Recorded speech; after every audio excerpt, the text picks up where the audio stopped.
కానీ ఈ ప్రభుత్వాన్ని చూస్తే అనేక ప్రాజెక్టులు మీరు చూసినప్పుడు పట్టసీమ తీసుకొచ్చాం. పోలవరం ప్రాజెక్టు పూర్తి అయితే ఆ నీళ్లు కృష్ణా డెల్టాకు వస్తే ఎప్పుడు కూడా పోలవరంలో అర్లీగా నీళ్లు వస్తాయి. అదే మాదిరిగా గోదావరి ఫ్లడ్స్ అర్లీగా ప్రారంభమవుతాయి.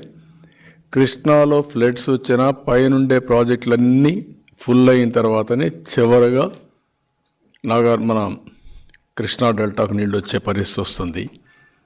అదే సమయంలో నవంబర్ డిసెంబర్లో తుఫాన్లు ఎక్కువగా వస్తాయి.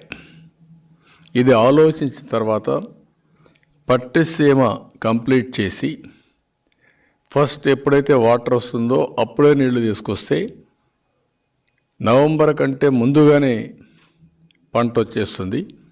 తుఫాన్ నుంచి బయటపడే పరిస్థితి వస్తుంది. అది 4 ఏళ్ళు చేశాం. రైతాంగం చాలా హ్యాపీగా ఉన్నారు.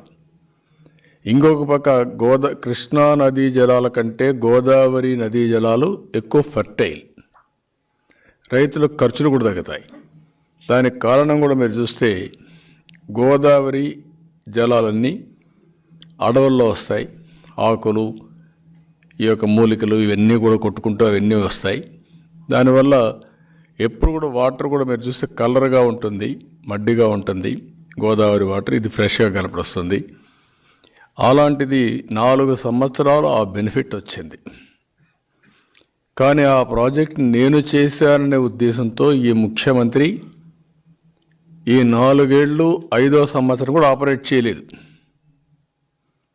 ఆపరేట్ చేసి కానీ కరెక్ట్గా ఉంటే మనకు పులిచింతలు ఉంది పైన. పులిచింతల్లో ఎప్పుడు 40-45 టీఎంసీ నీళ్లు పెట్టుకునే అవకాశం ఉంటుంది.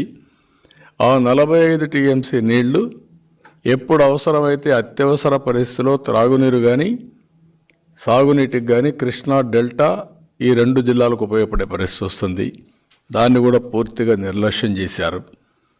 దానివల్ల ఈరోజు మీరు చూస్తే విధి లేని పరిస్థితిలో ఈ సంవత్సరం ఆపరేట్ చేశాడు.